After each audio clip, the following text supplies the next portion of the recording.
Welcome back to the deep dive. It's really something how fast AI is moving, isn't it? Especially with visual stuff, you feel like you just wrap your head around one thing and boom, something else drops. Yeah, the pace is incredible. Hard to keep up sometimes. Totally.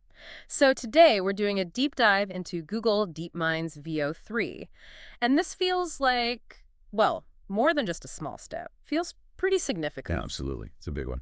So our plan is to really get into what VO3 actually is, kind of unpack the tech behind it, see what makes it stand out from the other big names out there. And maybe most importantly, figure out why it matters for creatives, for educators, really anyone making video. Sounds like a good plan. There's a lot to cover. Okay, let's kick things off then. For anyone just tuning in, maybe wondering, what is VO3, like fundamentally? Right. So at its core, VO3 is the latest video generation model coming out of Google DeepMind. Think of it as a really, really advanced AI that makes video. Its main job is producing realistic, high-quality videos. Yeah. And it can do that from different kinds of starting points. You can just type text describing what you want. Like a cat riding a skateboard. Exactly, something like that. Or you can give it an image as a reference, or even, interestingly, audio cues. Audio cues. Yeah, maybe to set the mood or help with timing. And, this isn't just some lab experiment. It's really built with practical use in mind. They're aiming it at creative pros, filmmakers, animators, teachers, marketers. So real-world tools. Pretty much anyone who needs good video, Mm-hmm. but maybe doesn't have, like a Hollywood budget or a team of animators. Right? It's kind of democratizing that high-end video creation, Right. putting powerful tools in more hands. That does sound revolutionary. I mean, making a whole video from just a description or a picture feels like sci-fi. But how? Yeah. How does it do that? How does it make these, high-quality videos? Is it just like cutting clips together, or is there some deeper tech involved? Oh, it's definitely way beyond just cutting clips. It's really sophisticated stuff under the hood.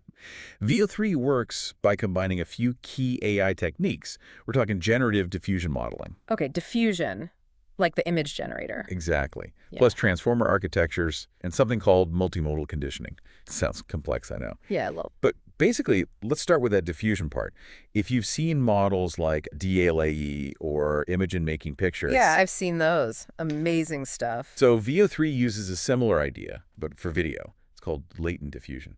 Imagine starting with just random static, like TV snow, but in this abstract video space. A video space. Yeah, like a compressed blueprint of the video. VO3 takes that noise and step by step refines it, clears it up, until it becomes a coherent, realistic video sequence. It learns how to do this whole process by looking at, well, tons and tons of video data during training. Okay. Like sculpting from noise. Kinda, yeah. It learns what video looks and moves like from all those examples. But, and this is where I always get hung up with video AI, it's not just still pictures one after another, right? Things have to move smoothly, consistently.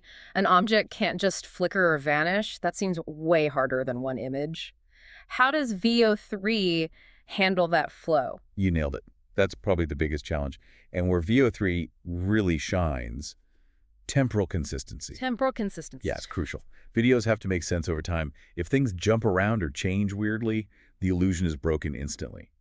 So VO3 uses specific techniques for this, things like spatiotemporal attention and advanced motion modeling. Spatiotemporal. So space and time. Exactly. It's like the AI is looking at what's in the frame, that's the spatial part, and how it's changing frame to frame, that's the temporal part, all at once. Ah, okay. This helps to create smooth movements, make sure objects behave consistently, and maintain a natural flow. It means you can generate longer clips where things stay stable and look right, avoiding that jittery feel some older models had. That's huge. So you could have a character walk across a room and it looks normal. That's the goal, yeah. Consistent movement, consistent appearance over longer sequences. It really opens things up creatively. Okay, that makes sense. It's not just generating images, it's understanding motion over time. Incredible.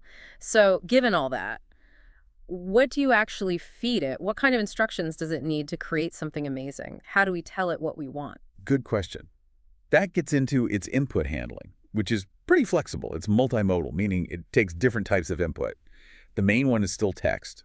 You type a description like drone footage flying low over redwood forest canopy at dawn. Right. And it translates that text into the video. But you can also give it images. An image. For what? As a reference, maybe for the style or the look of a character, or even to sort of continue from that image. Okay, like a starting point. Exactly. Or even existing video clips sometimes. And like we touched on, audio input. Yes. The audio. Yeah, or syncing actions to a beat, potentially. Imagine video matching music automatically. Mm, So combining text, image, audio. It gives the AI a much richer picture of what you're aiming for. makes sense. And it uses a text-to-video transformer to sort of process all that input and prepare it for the diffusion part we talked about. Got it. And all this capability comes from training, right? Yeah. On massive data sets. Absolutely massive. It learns from a huge, diverse collection of videos, some licensed, some publicly available. This training teaches it everything from understanding scenes, how objects relate to complex motion, and even like film techniques. Film techniques, like what? Things like achieving realistic depth of field, where the background is blurry, Oh, yeah, bokeh. right? And sophisticated camera movements, pans, tilts, dolly shots.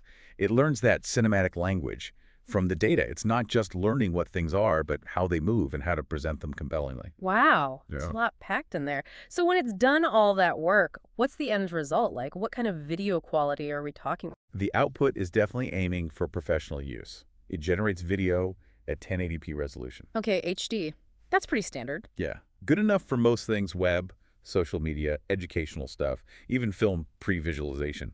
But beyond just resolution, it could do some really neat cinematic tricks, like convincing slow motion. Slow-mo. That's hard to fake. Very hard. Wow. And it handles complex camera moves, smooth pans, tilts, and importantly, full 3D motion. Full 3D, what does that mean exactly? It means the camera can move through the scene, like a dolly shot, or objects can rotate realistically in space. It understands depth. Okay, so not just flat movement. Right, which makes it super valuable for, cinematic storytelling, detailed animations, high-end marketing videos. It really bridges that gap. It really does sound like a professional tool then. It's getting there, absolutely. Okay, so zooming out, the big picture. How does VO3 actually stack up against, the competition? Because there are other big players, right? OpenAI, Sora, Runway, it feels like a race. It absolutely is a race, and a fascinating one.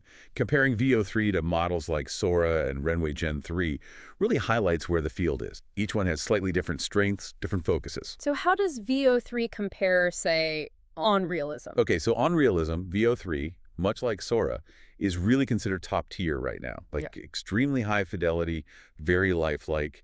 Think 3 fire emojis, kind of good. Okay. Oh. Runway Gen 3 is also very good, but maybe rated slightly less realistic, maybe 2 fire emojis. Still impressive, but perhaps not quite the same level as VO or Sora currently. And what about that consistency thing, the temporal quality? All right, that smooth motion, again, VO3 and Sora are rated very high there. They do a great job keeping things coherent over time. Runway is maybe medium high, still good, but perhaps complex, long sequences might show more inconsistencies compared to the other two. So Google DeepMind and OpenAI seem really focused on nailing that visual fidelity and flow. Makes sense. And the inputs. You mentioned VO3 takes text, image, video. Yeah, that's a point of difference. VO3 seems quite flexible. Text, image, and video. Sora is primarily text and video. Runway works with text and images. So VO3 might be the most flexible input-wise. Potentially, yeah. Mm. Having those options gives creators more ways to guide the AI, which can be really useful in a professional workflow. And the 3D motion you mentioned. Ah, yes, that's a big one. Both VO3 and Sora seem to have full 3D motion support.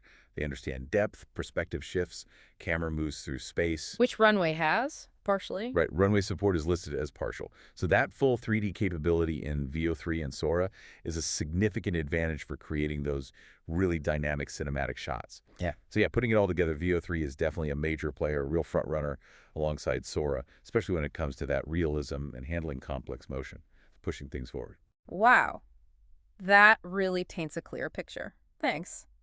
It's obvious VO3 is, well, a seriously powerful tool from Google DeepMind, taking simple ideas, text, images, audio, and turning them into high-quality, realistic video. That's huge. And it seems designed to really empower creators, not just big studios, but indie filmmakers, educators, marketers, lowering that barrier to entry. Definitely. It opens up so many possibilities. Which brings us to maybe a final thought. Well, you take us there. What's the big question this raises for you? Well, I think it raises a really important question for all of us, right? As these AI models, like VO3, get so good at making video that looks completely real, how does that change our whole understanding of visual truth, authenticity, Yeah. and what does it mean for storytelling itself? When basically anything you can imagine and describe can be turned into video. Where do we go from there? That is a profound question. What is real when seeing is no longer believing? Potentially. Something to definitely chew on. Thank you so much for this incredibly insightful deep dive And today. my pleasure. Always fascinating stuff. And thank you all for joining us. Definitely keep pondering those questions about authenticity and the future of storytelling. We'll catch you next time on the deep dive.